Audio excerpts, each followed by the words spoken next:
An 80-year-old man had just won the 60 million euro jackpot. In his excitement, he suddenly suffered a heart attack. Using all his remaining strength, he pressed the emergency button. Two female caregivers arrived to perform CPR on him, but they discovered the lottery ticket clutched in the old man's hand. At that very moment, the television was broadcasting news about the 60 million euro lottery ticket. Young Kate's eyes gleamed with greed. Even if she only got half, 30 million euros would be enough for her to live well. What she hadn't expected was that her companion would refuse her proposal. Her colleague believed the money belonged to the old man lying on the ground. Just as the two were arguing, Sarah happened to appear and immediately declared that she also wanted a share. Kate tried to offer her some money to make her leave, but Sarah's attitude was firm. Either the three of them would split it equally, or nobody would get anything. Before they could work out a plan, the door was pushed open again. The facility director and male caregiver Nick had arrived. Melly thought that finally someone would uphold justice. She immediately handed the lottery ticket to the director, planning to explain the situation. But after seeing the numbers, the director simply counted the people present in silence. Melly stood there looking bewildered. She still insisted on doing the right thing, but everyone knew that as long as one person disagreed, nobody could take a penny of this money. Kate and Nick immediately pleaded with Melly,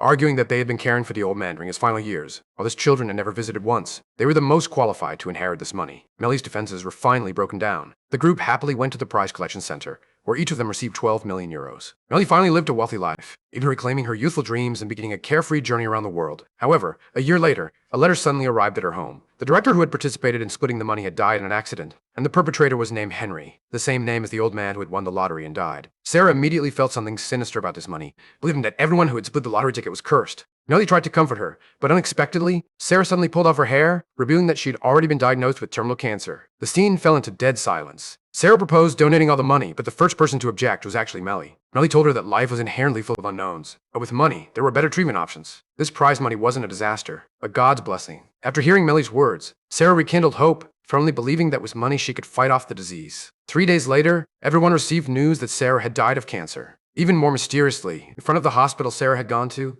there happened to be a street called Henry. Panic spread once again.